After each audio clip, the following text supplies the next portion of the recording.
So, all right, what did we watch? They Knew. No, They Live. They Knew. Sorry, it's another 4 letter. Another They 4 knew. letter. They knew. They live. Sorry, they know. I forgot. Which is a John Carpenter movie. Which is why we picked it, because we like John Carpenter movies. We've seen a few of them. Well, and I mean the other thing too is like this may not be necessarily like on the top of like horror movies you have to see, but They Live is like one of the movies that people talk about as being like a I don't know, like maybe horror icon goes a little bit too far, but like a popular horror movie. Yeah. So just to really briefly summarize the movie. Brief. Yeah, it's about a guy who is sort of adrift, looking for a place to call home. He finds one, uncovers these glasses. These glasses give him the ability to see the world for what it really is, and he is on this mission to help do something about that, like either stop them or help others see the world as the world really is. And that's basically it. It's about this man's mission for solving that crisis. Mm-hmm. It's Roddy Piper, the wrestler. Roddy Piper is the one who is the lead in this. Yeah. So what should we start with first? I guess maybe let's talk about like maybe like the theme of the show. Like the whole point is, it feels very much like I don't know, like, but again, this is a different time period where I don't know if this message was like put into place, about like consumerism and living the high life, but the whole premise is about, just, consuming. No free thinking. You're just pawns in a game. You're robots.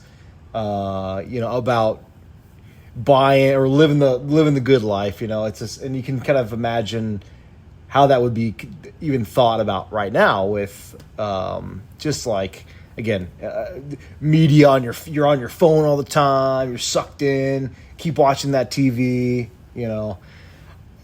I think it's. The movie does it in the most obvious way that there is no other way to interpret it at all. It is what you see is what you get, and it's like it kind of starts out subtle. Like we're going through this movie again, and you see like TV ads, and they're always like doing like really exciting. It's like, oh, live your life. They're wearing good clothes. They're like typing on like fancy keyboards and all that stuff, but like. When you get the sunglasses, when he gets the sunglasses, it's literally like in your face. Like everything's like consume, marry, reproduce, like kind of what you think an overlord would have his pawns do. Like your life is meaningless. Who's that graffiti artist that has the obey? Do you know what I'm talking about? Is that Shepard Fairey? I could not pull a name out. But you know what I'm talking about? Like the sort of Andre the Giant obey. Yeah. Like, I mean, it really is like, this is, okay, so hold on. Before we even get into like the themes of, like how heavy handed it is when it comes to the themes, this feels like not a horror movie to me. Like, this does not feel like a horror movie to me. I think there's a few shocking moments. This is a horror movie to me in the same way that The Matrix is a horror movie. You know what I mean? Like, I would think that The Matrix has more horror elements than this movie does. This feels like an action thriller. Yeah, it feels like a sci-fi sort of. Like, I guess the fact that it's John Carpenter maybe carries some weight to put this into the horror genre, but like, I find this is probably the least horror movie to me that we have watched as part of this whole podcast. Like, I honestly feel like this is like you could, and maybe that's a good thing. Maybe for people that are not totally like big on horror would find something like this a little bit more palpable, but this is not, to me, very, very horror at all. Well, and I think I felt a little misled because even Apple was like, this, we looked at their, like, the categories of everything. This is horror, and this is in the must-see, like, section. this is a must-see film in the horror section. And to me, that feels very disingenuous. It does not feel... I mean, I don't know how people in the 80s felt like this movie was, but by today's standards, it is 100% not a horror movie. Yeah. Period. Yeah, and I mean, and I think that talking about the time period to contextualize this movie is maybe a good segue, because, like, I don't know. I mean, you know, we have sort of grown up in a culture of... I feel like everybody our age has gone through a period of... And I guess there was a big period of, like, this in the 60s, too, is, like, consumerism is bad, man. It's bad, you know. You just, like... We just devour stuff, and we want riches, and everything is, like, you know... We're just, like... going through the motions, man. Like, it feels very hippy-dippy. Yeah. But in a way that is so heavy-handed. Yeah. It's almost like... And I get it. It's a stylistic choice. But it feels... to me, it feels like almost a parody. It doesn't feel like it's serving to show... And the reason why I say this is... I feel like it doesn't really make me feel like the people who are robotic looking are the bad guys. It almost crosses into this ironic territory where you and I were joking about how, like, are those the bad guys? It kind of seems like the people who said that they put on glasses and they see the phonies for who they are and kill them are the bad guys. Yeah. This conversation could go in so many different places, and I might end up getting there after this, thought. But I agree. It just the movie is not subtle in any any frame of the word. Everything is not subtle. Everything is shown into you, and I think that's what people might have liked that, like just the scenes that happen. And I'll tell you what I was talking about in the beginning is you go from a guy who like puts on his glasses, who starts to see horrific images, and one of the first things he does is steal a cop's gun and kill 2 cops. And you're it's thinking, hard to watch. And you're kind of thinking like, this is going to have like a psychological twist. Like, he's actually not seeing these things. But in fact, that's not true. He saw what he really did see. Everyone's seen. No, you're right. They are bad guys, and they should be killed. Is what they're like, kind of trying to show you later. And it kind of getting into like who's bad and who's good. The people that are skeletons, it's they're kind of like these. I guess the movie doesn't make it clear, but they're maybe subtly they are aliens, and they're using this world to like where they call them livestock. Like they're using people as pawns for some type of game that was never explained, right? They sort of hinted that they were... Well, maybe they didn't hint. I think they did say that it was like... They were like locusts. They go to this planet, devour the resources, and move on.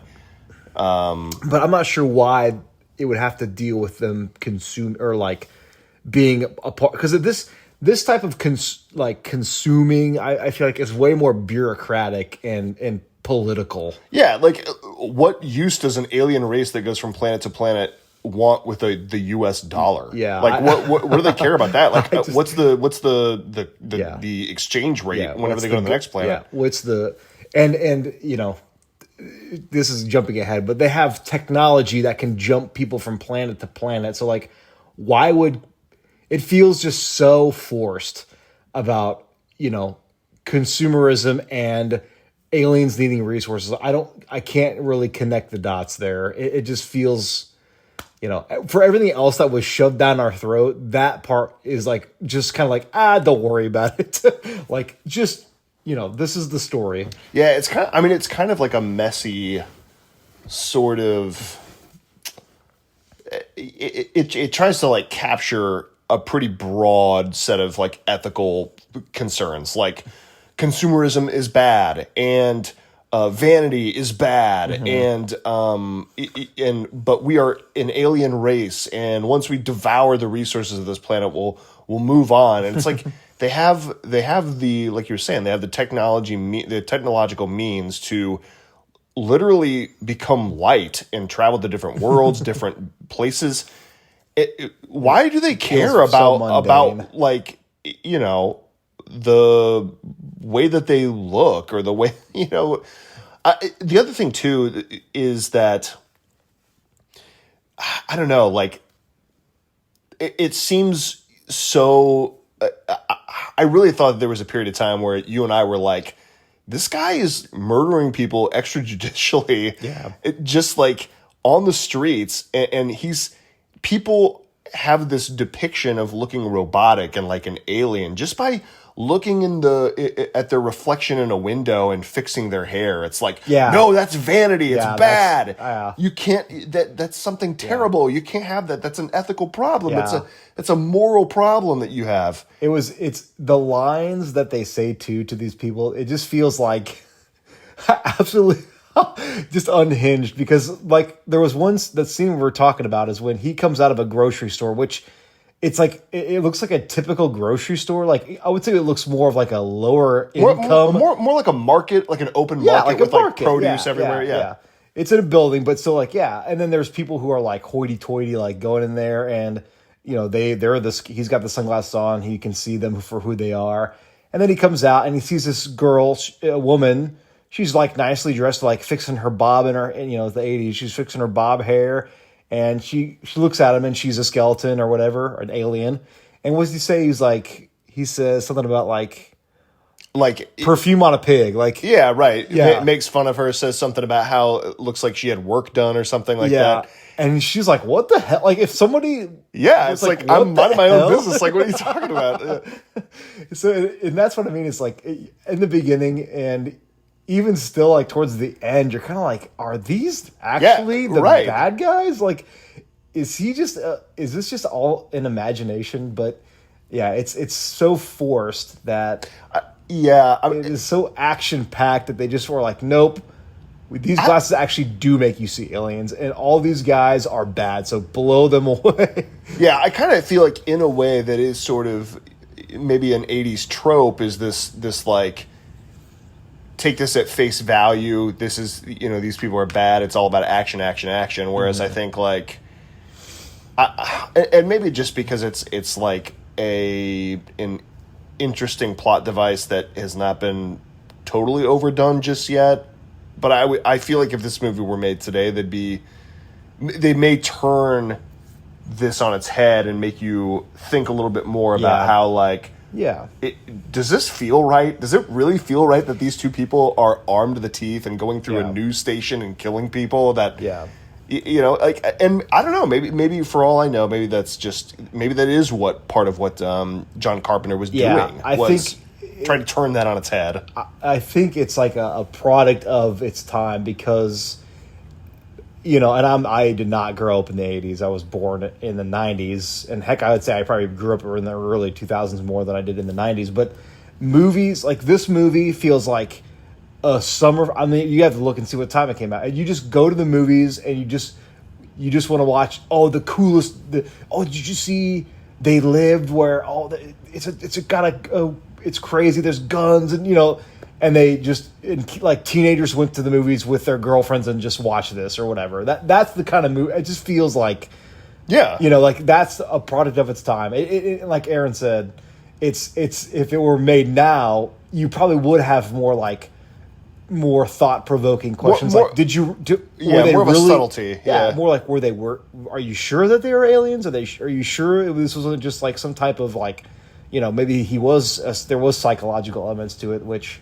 I think we're used, like this day and age, we're used to those kind of like plot twists. Yeah, like almost you're waiting for the other shoe to drop. Like in a way where it's like, look, we've watched a lot of older movies on this podcast. Like this isn't like a bias towards newer movies. In fact, I feel like a lot of newer movies are kind of boring and they tend to do the same things that older movies did, but way worse. Mm-hmm. But I feel like in this one.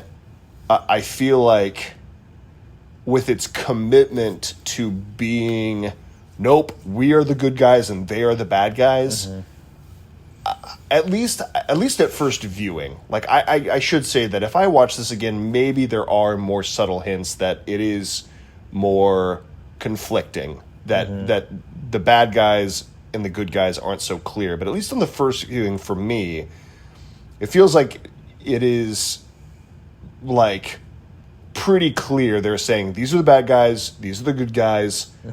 They are the thought police. They are the ones who are rampant consumers. They're the ones draining the Earth's resources. We have to stop them. But like at the same time, watching this as somebody today, it feels like, I don't know. It didn't feel as convincing to me. Yeah. Like it kind of made me feel like, ugh, like I don't know. I mean, yeah, I mean some of the things that the police state did in the beginning, where they're like tearing down this commune, is horrible. It's deplorable. But also seeing like two people just like going through a news station and just like killing cops and killing like people who are just trying to like take cover is all because of doesn't feel very good to watch. All because of a perspective part. Right. Like, and actually, you know what? That's interesting you say that, because like as you're watching this movie and they put on the glasses and they see these beings, it doesn't really seem like the beings are doing anything directly harmful, right? Like it just kind of seems like they're living their life, and of course there are like, you know, there are moments in the movie where the police are bulldozing this commune, but they go to this news station and these people are just like, they work for the news, and as far as I know, I don't think they think they're in on some plot, but they're just like, you know, trying to take cover, and they're getting shot at by people with these assault rifles. In the year 2025 feels pretty like kind of gross, honestly. It's so, Arrow, when he says the newsroom, it's like the ending of the movie takes place in like because they get all their like it's kind of like they're brainwashed through the media. You know, it's kind of like we are, as you hear now, like, oh, everyone's just, you know, drinking the Kool-Aid, whatever, on the news channels, like. You have to believe what the media is telling you, and they're kind of like, they can shift the story how they want. So that's, it definitely seems to point to that, you know, that idea that, you know, we're kind of influenced a lot by the media. And I think that's why they, in the end, it ended up taking place in this, you know, channel 54 news station. Yeah. But themes aside, there are a couple scenes that, to me, just make this movie, I don't know if you want to say good, like just like hilariously bad, it's good, or just hilariously bad, it's bad. And two things. First of all, the part where he like starts going on a rampage and killing people, and he gets away pretty scot-free, takes this woman hostage. Apparently, she plays a big part in the later on in the movie. She like throws him out. They go home, and he's like, "Whoa, you need to look at these glasses." And then she like suddenly like gets a drink, but then chucks the main character out of the window like 3 stories up. The dude walks away like nothing. I mean, he's limping, but then you know, he's like running away from the cops now, and this woman just threw him out this window. And then he tries to get his friend that he meets at this commune, and they have how long? 15-minute fist fight. Oh my gosh, it was so long. He's like trying to force Frank to wear these glasses so that he can see that the world is. You have to see what I saw. This is the reason you killed a bunch of people. He's like, you killed people. He's like, no, man. Like, I did it for a reason. You got to put these on. The guy's like, don't get me involved. Rightfully so. Frank's got kids and a wife, he says. So he's like, I don't want to wear it at all. And they just have this 15-minute brawl.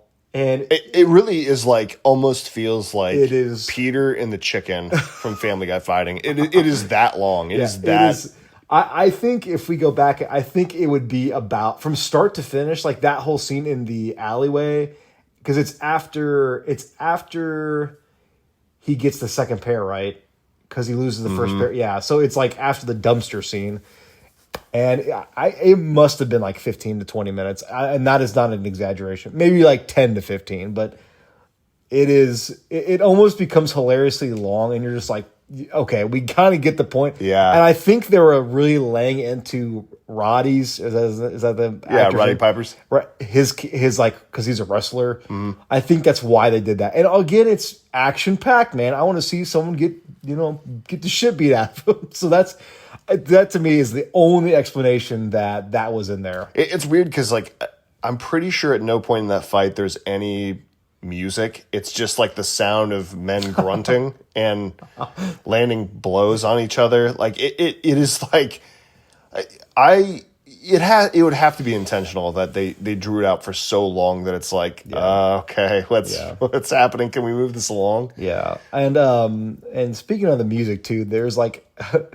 It's like a leitmotif of the same. I can't even think of the two. It's like 3 or 4 notes, and it's like doo doo. Yeah, it's just like very sort of like film noir. Yes, it's and it just makes you sick. There's the same music repeats over and over and over again. Oh my god! I know you haven't watched Twin Peaks, but some of the music really reminds me of Twin Peaks. And I can't remember the composer for Twin Peaks, but a lot of his music has that sort of like artificial like it's a synth that is not trying to sound like instruments. It is like trying to set itself up as like, no, it's a synth. It's and but like lingering on just a couple notes continuously. And it has this sort of like, it almost has some of this like liminal feel to it. Like just sort of like, I don't know. It just, honestly, the way it is very interesting. It makes me feel sick. Like that's kind of, I don't know if it was intentional. I think honestly, like, I'm not sure what this kind of movie budget was, but like, I'm sure they reused it, but it's almost, it's funny because you just hear those first 2 notes. I can't even remember what they are, but like, you're like, you know, it comes a joke where you start talking about the bass line because then the bass line starts coming in and it's like this. I mean, they've done, I think it plays like 5 different times in the movie and you're like, okay, like maybe once or twice, but like it just feels different. I'm pretty sure I could be mixing up my horror directors and horror lore, but like I'm pretty sure that John Carpenter has like a bit of a music background. Well, it said he was the one that actually produced. Yeah, okay, because a lot of the I'm pretty sure in several John Carpenter movies he likes to dabble with the synth and find these types of like, I don't know, themes and sounds that really blend well with his directorial vision. Mm-hmm. And I mean, like, I know you said it kind of it gives you this sickening feel. I think it complements the movie well. Like, I mean, you may feel like the movie is sickening too, but I feel like I feel like for some reason it really works. Like, just this very strange film noir sort of like very subtle, very not punchy soundtrack kind of fits. Especially we had talked about this, we were joking about this when we were watching the movie. But the main character just kind of wanders everywhere. Yeah. And it has a very wandery sort of vibe to it. We joked that he's like a dad.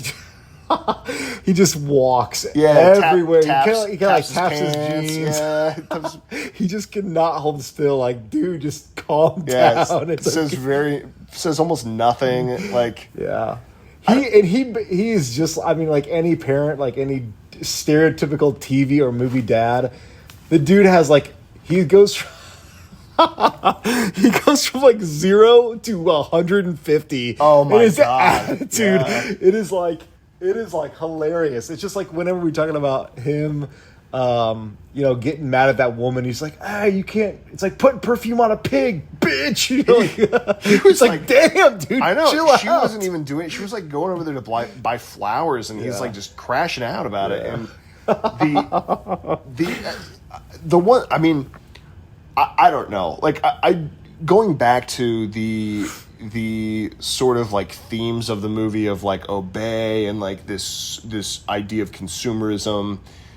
I feel like the way that I look at this movie, where we kind of watch it, and I think I speak for both of us whenever we're watching a lot of those scenes with like obey, conform, no imagination, we kind of roll our eyes. It's like, okay, yeah, all right. Yeah.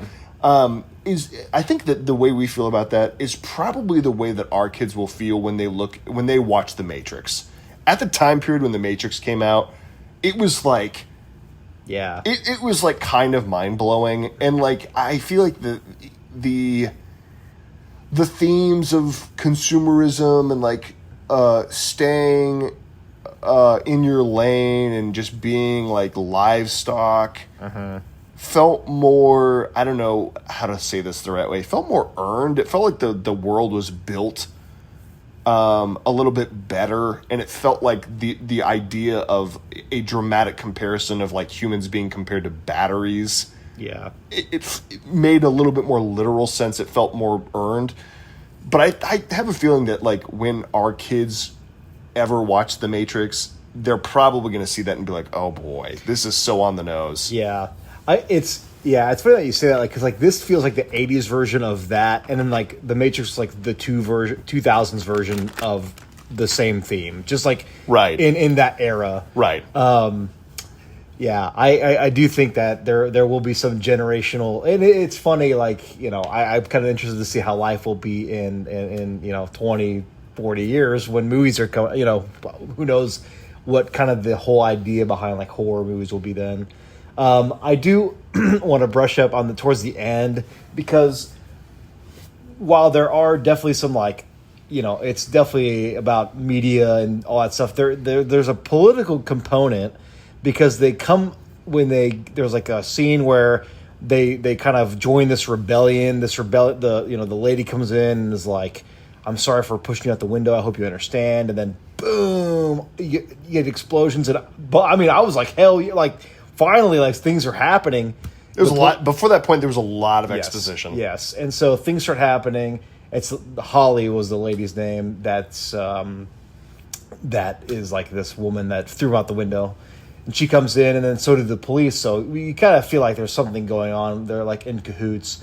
Anyway, so they get Frank and the main character get cornered. They use the watch to like go to this like bunker, and then they come up to this meeting where it's a bunch of like rich people, like suits, fancy dresses. They're talking about, you're earning a new... It's like a gala or something. It does. And it's like, and it's funny because they said, what did they say? They said something about the year 2025, which I thought was hilarious. Yeah. And they said something about like our efforts. The earnings would go up by 39%. 39%. Oh yeah. And it feels so funny. Like we were both just like, it feels like how things are today. Like, and it's probably how things were back in the 80s too. Like the rich just get richer. Like, and it's like something about, just with the government being in cahoots with billionaires now, and maybe in 40 years they'll be trillionaires. It's like the rich just get richer. They don't give two shits about the little people.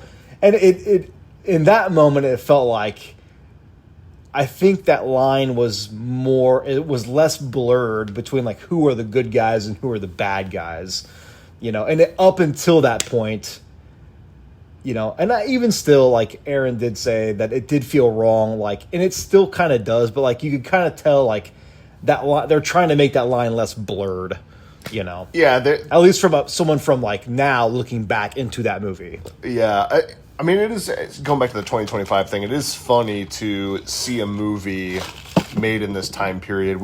I don't know the exact date. I feel like this is like it's 88, I think, is when it was made. Okay, I thought it was earlier 80s, but it's funny to see a movie and they're like, you can tell when they're writing this stuff, they're like, let's pick a really far in the future date where people like things will be so different. 2025, like it'll be so different then. Yeah. And it's funny because like they were kind of on the nose. They had chosen the big bad to be news media. Yeah. Like the idea that the media has a lot of sway in political or in like just general thought. Yeah. Like, the media itself has a lot of sway in terms of what people believe and what they think. And the goal for the main character is that if he can just disable this satellite dish, he can help the world see that he can remove the cloak. Yeah. Like all these people, their actual selves will be revealed in full. And he does that. Yeah.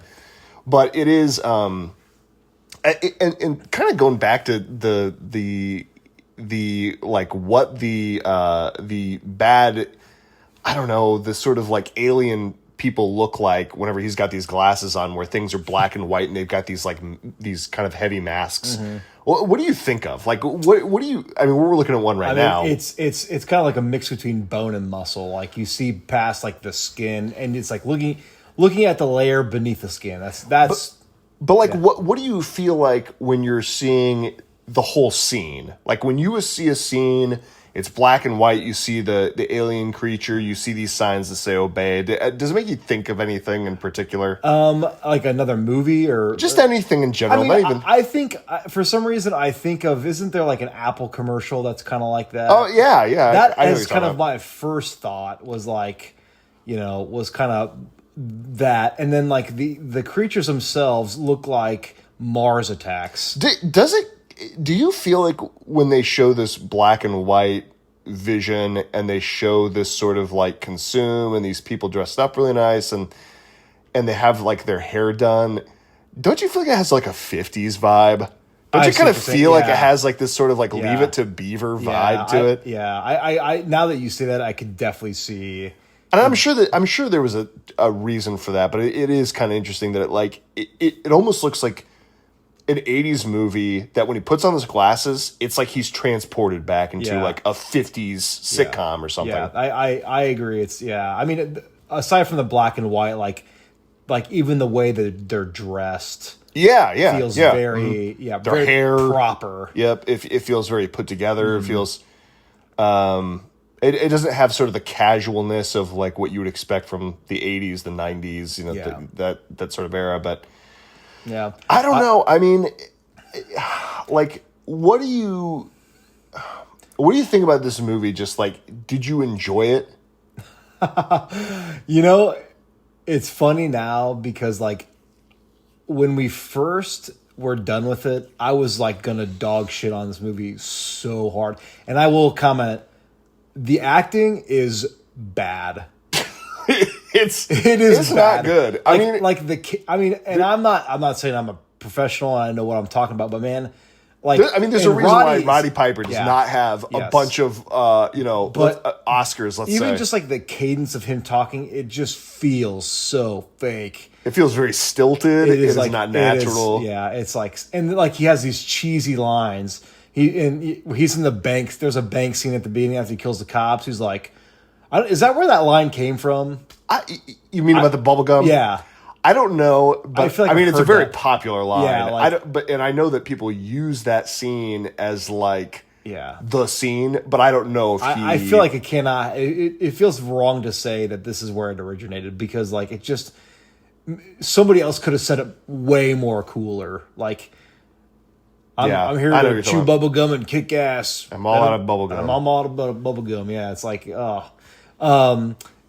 Before I say anything else about my thoughts about it, I will say, like, I liked the kind of well, it was not really super plot twist, but like, I like that when they're trying to get up to the tower, Holly's there, and you're kind of like, why is she like fine every time you see her? Well, she's the bad guy, and then her and Frank are on the bottom of the stairs, and he's like, "Come on, let's go." And then she holds a gun to Frank, and boom, and you don't see that, but it's implied.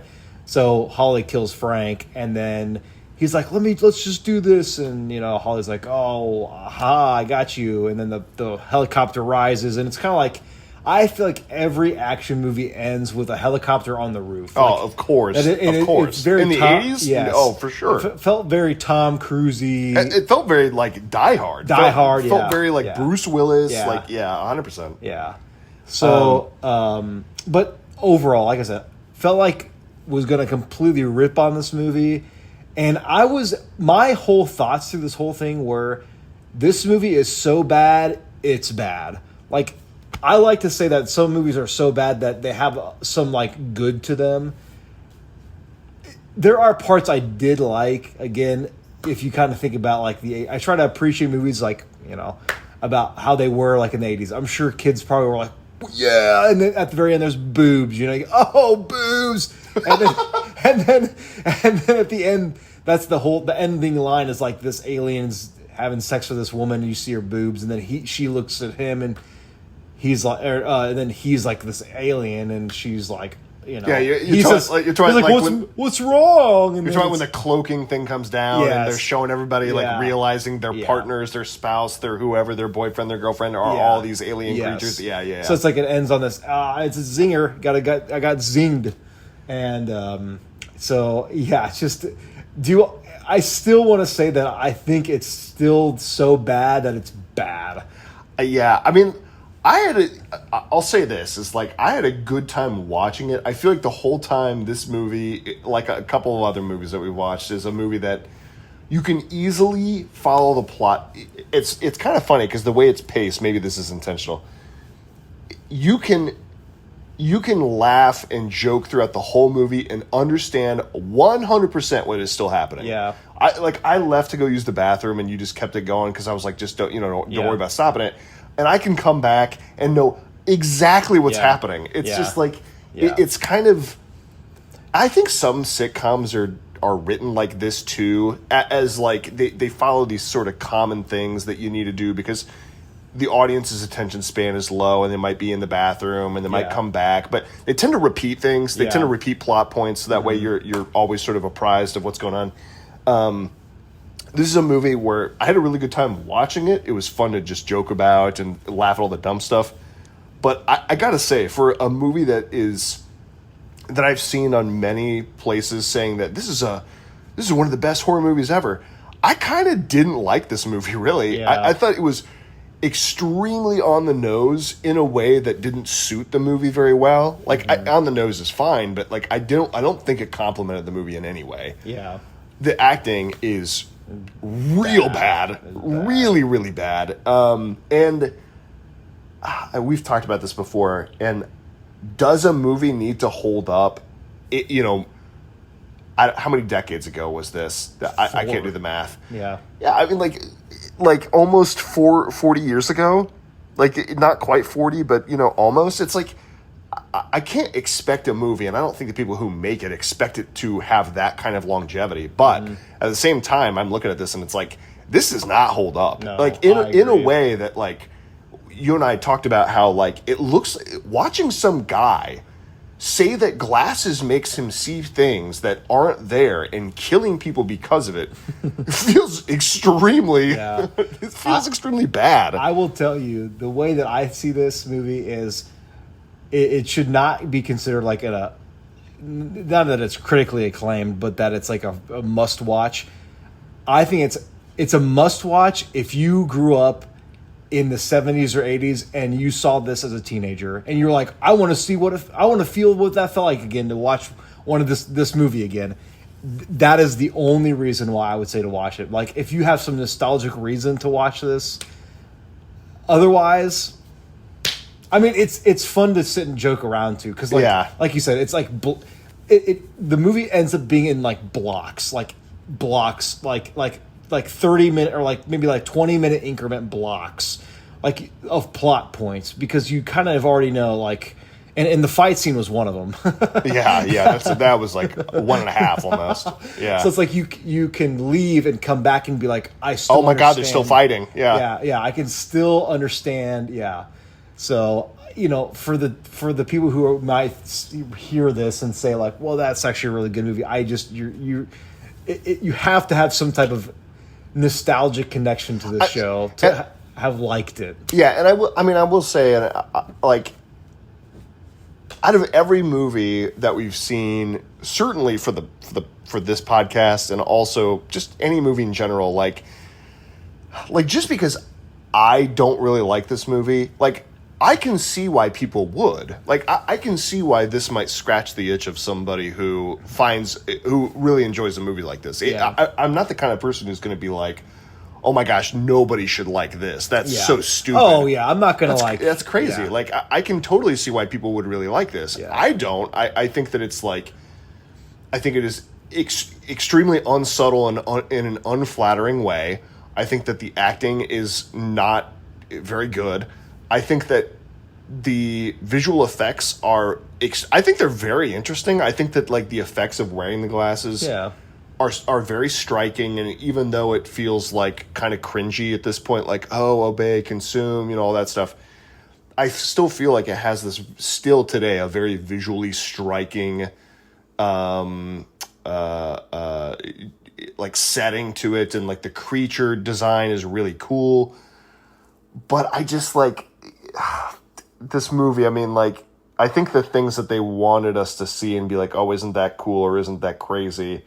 A lot of it we just kind of laughed at because it just did not really age. Does not hold up. No, I think that it like it just. But I mean, again, I say that knowing fully aware of the fact that I can rewatch and really enjoy The Matrix, and can absolutely see somebody like our kids watching it and be like, that movie sucked. And like, you guys are so dumb that you would like that. And I would be like, yeah, I mean, like it was very much a reflection of what life was like. And when did The Matrix come out? 99, 2000? Yeah, probably 2000.